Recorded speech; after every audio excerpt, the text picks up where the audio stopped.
everyone, welcome back. Let's dive into my August favorites. And I'm gonna start this off with a palette that I am so sorry that I don't have a review for yet.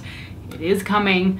I thought I was gonna get it done before now, but my schedule has just not worked out to film something that's that in-depth. Palette review videos take much longer than anything just sitting down and talking to you like this does. So the one that I'm talking about is the Fenty Beauty Moroccan Spice Palette. I mentioned this in my Sephora sale recommendation video because I don't want people to miss out on this in case they were curious about my opinions on it.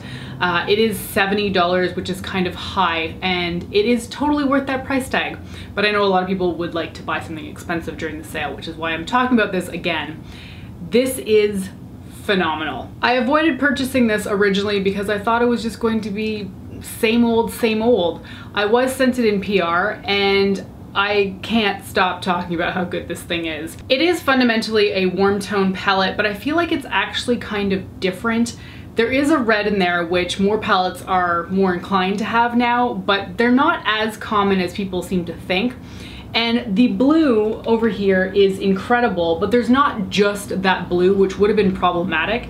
This dark tone up here is actually that same color, just much, much deeper, so it works really well together.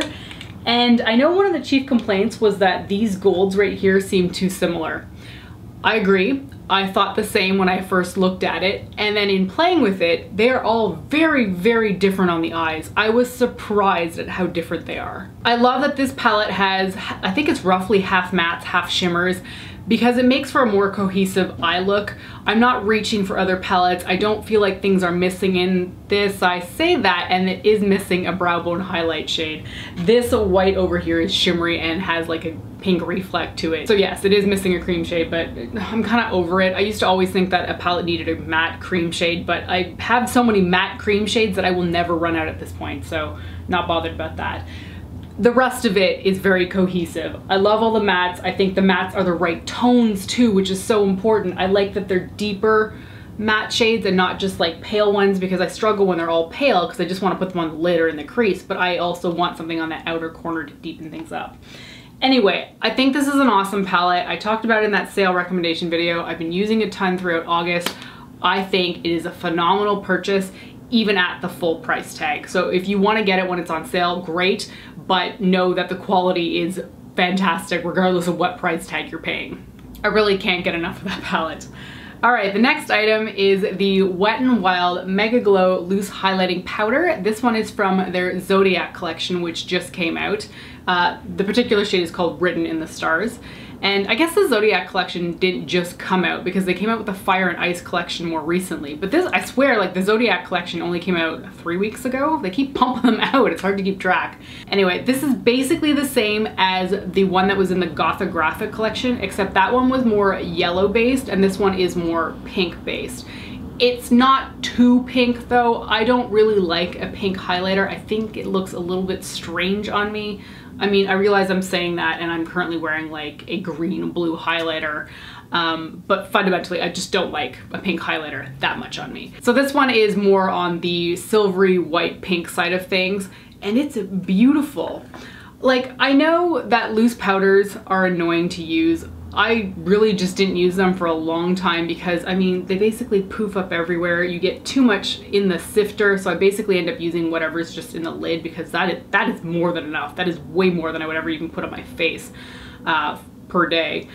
But I don't know if it's just because it's a loose powder, but it has so much more impact than a pressed powder does. I put this on my cheek the first time when I got it and I was just like, whoa, what just happened?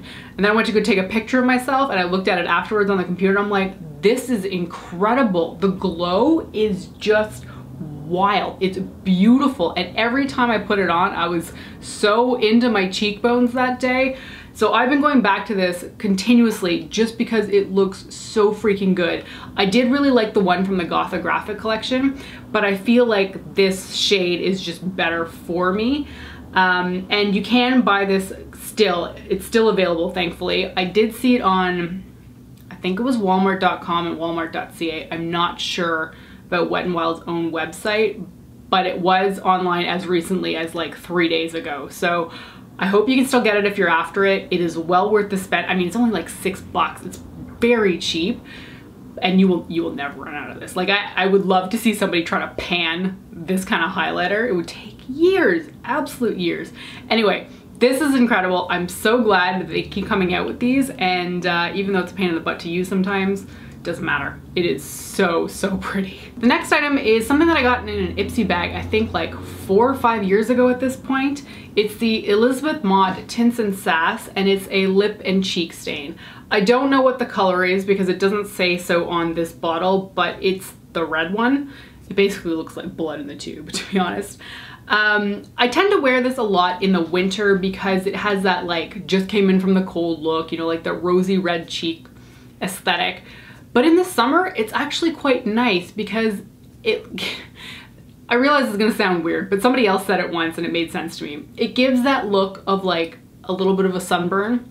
Now, I don't ever wanna look like I'm actually fully sunburned, but I like the look of having a little bit more color on your cheeks as if you got too much sun. It just, I don't know, for whatever reason, symbolizes like health and vitality. So whenever I put this on my cheeks, it just gives me that sort of look, and I'll actually tap sometimes on the bridge of my nose just to like amp up that sunburn look. I realize people are gonna be like, that's gross. Like, why do you want to look like you've got a burn on your skin? But it's a fake burn, it's fine. So this is a stain, so you have to work relatively quickly. It does have a doe foot applicator. I just tap it 2 or 3 times on my cheeks, maybe twice on my nose, and then I just blend it out. Well, I'm doing it with my finger here, but I do it with a duo fiber brush just because it's quite gentle on my cheeks, and I don't want it, because it's a liquid, disrupting my foundation, and I found that that works really well. But if you don't move fast enough, it will stick a little bit. Yeah, you can see it kind of like blobbed in certain areas because I didn't move quickly enough. So it does blend really nicely if you're quick enough, but like don't wait on it. So yeah, no idea where you can get this outside of the internet, but it's a great product. Okay, the next item is one that I am super late to the trend. So let's go back about 10 years in YouTube land, in the beauty community. Everybody was putting Max Fascinating Eye Kohl on their lower waterline. Max Fascinating is a white pencil, and they were doing it to like amp up their eyes, make them look whiter. And I always looked at that and went, oh, it doesn't look quite right. It's too bright. And then over time, they kind of switched to, they being whoever the big YouTubers were at the time, they switched to more like skin tone colors. And I was like, okay, it looks a little bit better, but I never really got into it because I was just like, what's the point? That little flap of skin is skin color anyway. Why? Well, mine's blue now because I put blue on it, but why would I ever put a pencil on there that's the same color? It doesn't make any sense to me. Well, guess what I'm doing now? I have the Inglot Kohl pencil in the shade 05 here, which is basically my flesh tone color. And I've been putting that on my lower waterline, and I've really been enjoying it. It does really work to brighten up the eyes. I feel like it just, I mean, it's the opposite of black, right? Like black waterline looks really cool, really smoky, but it pulls your eye in, it makes it a little bit smaller. This has the opposite effect. It's brightening, it lifts it up, it makes it more wider, more awake.